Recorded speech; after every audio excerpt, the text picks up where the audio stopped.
ദേഷ്യവും കോപമുള്ളവരാണ്. മൻ കാന ഫീ ഖൽബിഹി മിസ്ഖാല ദർറത്തിൻ മിൻ കിബ്റിൻ, റസൂലുള്ളാഹി സ്വല്ലല്ലാഹു അലൈഹി വസല്ലമ തങ്ങൾ പറഞ്ഞ വചനം, ഒരു മനുഷ്യന്റെ കൽബിൽ അണുമണി തൂക്കമെങ്കിലും കിബറിന്റെ അംശമുണ്ടായാൽ അവന് സ്വർഗത്തിന്റെ മണം പോലും ആസ്വദിക്കാൻ കഴിയില്ല. നമ്മൾ പറഞ്ഞു ഇബാദുർ റഹ്മാനില്ലദീന യംശൂന അലൽ അർദി ഹൗനൻ എന്ന് തുടങ്ങുന്ന ഈ വിശേഷണങ്ങളിലൂടെ നടന്നു നീങ്ങുന്ന ഒരു മനുഷ്യനെ സംബന്ധിച്ചിടത്തോളം അവന് ചെന്നെത്താൻ കഴിയുന്ന പ്രതിഫലത്തിന്റെ ലോകം ഉലൈക യുജ്സൗനൽ ഗുർഫത ബിമാ സബറു എന്ന് പറഞ്ഞതാണ്. ക്ഷമയോടെ സഹിച്ച് കഴിഞ്ഞുകൂടിയതിന്റെ പ്രതിഫലമായി അവന് കിട്ടാൻ പോകുന്നത് സ്വർഗ്ഗഭൂമിയാണ്, അതിലൊരുക്കി വച്ചിരിക്കുന്ന മാളികയാണ്. റസൂലുള്ളാഹി സ്വല്ലല്ലാഹു അലൈഹി വസല്ലമ തങ്ങൾ പറഞ്ഞ വചനം ഇതിനോട് ചേർത്ത് വായിക്കുമ്പോൾ താഴ്മയ്ക്ക് വിപരീതമായ നിലയിൽ കിബ്ർ ഏതെങ്കിലും ഒരു മനുഷ്യന്റെ മനസ്സിൽ അളവോളമെങ്കിലും വന്നുപോയാൽ പിന്നെ ആ പറഞ്ഞ സ്വർഗ്ഗം നിനക്ക് കിട്ടുമെന്ന് നീ വിചാരിക്കണ്ട. ഓരോന്നിന്റെയും വിശദീകരണങ്ങളും അതിന്റെ വിപരീത പദങ്ങളും പറയും പോലെ പടച്ചവൻ നമുക്ക് പ്രായോഗികമായി ഈ പരിശുദ്ധ വചനങ്ങളിലൂടെ ജീവിതം പഠിപ്പിക്കുകയാണ്. അള്ളാഹു മനസ്സിലാക്കി അമൽ ചെയ്യാൻ തൗഫീഖ് തരുമാറാകട്ടെ.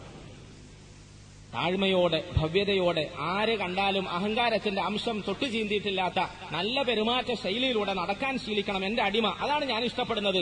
അല്ലാതെ കിബറോടുകൂടി അഹന്തയോടുകൂടി നടക്കുകയല്ല വേണ്ടത്.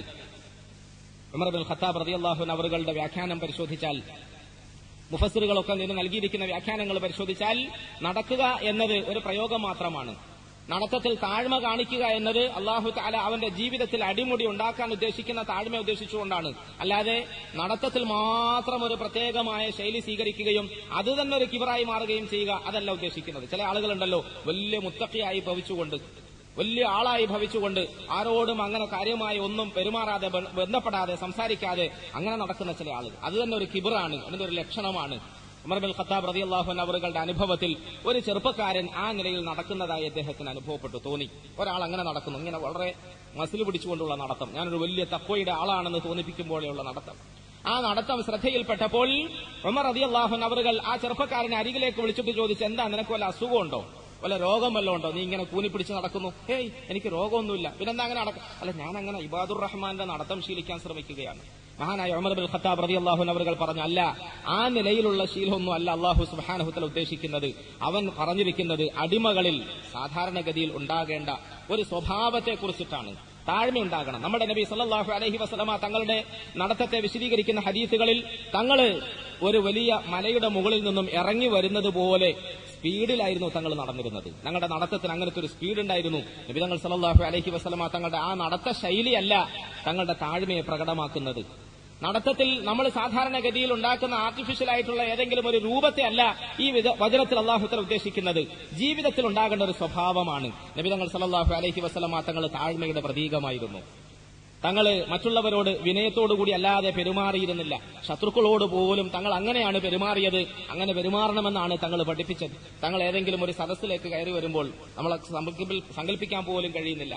മുസ്ലിമീങ്ങളായ നമ്മളെ സംബന്ധിച്ചിടത്തോളം തിങ്ങി നിറഞ്ഞു നിൽക്കുന്ന നമ്മളുടെ സദസ്സിലേക്കെങ്ങാനും നമ്മുടെ പുന്നാര റസൂൽ കരീം സല്ലല്ലാഹു അലൈഹി വസല്ലമ തങ്ങൾ കടന്നു വന്നാൽ നമ്മൾ ആവേശഭരിതരാകുന്നു, ആഹ്ലാദ ചിത്തരാകുന്നു.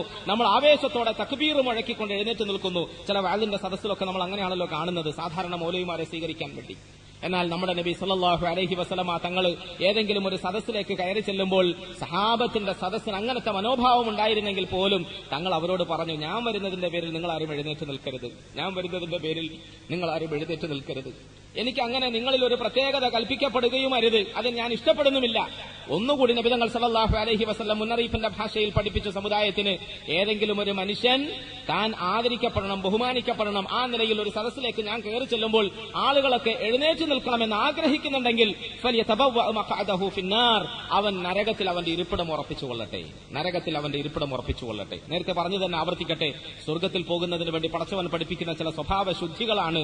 അതിൽ ആദ്യത്തേത് കിബറുണ്ടാകരുത്, താഴ്മയുണ്ടാകണം. താഴ്മയുണ്ടായാൽ നിനക്ക് സ്വർഗത്തിലെത്താം. താഴ്മയുടെ വിപരീതമായ കിബറ് വന്നുപോയാലോ അതിന്റെ ഏതെങ്കിലും ഒരു അംശത്തിന്റെ പേരിൽ ജീവിതത്തിൽ അതിന്റേതായ ലാഞ്ചനകളിൽ എന്തെങ്കിലും ഒന്ന് വന്നുപോയാൽ അതിന്റെ പ്രതിഫലം നരകമാണ്. സൂക്ഷിച്ചുകൊള്ളണം. റസൂലുള്ളാഹി സ്വല്ലല്ലാഹു അലൈഹി വസല്ലമ തങ്ങൾ സഹാബാക്കൾ പറയുന്നു, ഞങ്ങളോടൊപ്പം തങ്ങൾ ഇരിക്കുമ്പോൾ ഞങ്ങളുടെ വൃത്തത്തിൽ ഒരാളായി തങ്ങളും അണിചേരുമായിരുന്നു. ഞങ്ങളിൽ എല്ലാവരോടും തങ്ങൾ ഒരുപോലെ ശ്രദ്ധിക്കും പോലെയാണ് ഞങ്ങൾക്ക് തോന്നിയിരുന്നത്. ഒരാളോടും പ്രത്യേകം അടുപ്പം തങ്ങൾ കാണിച്ചിരുന്നില്ല.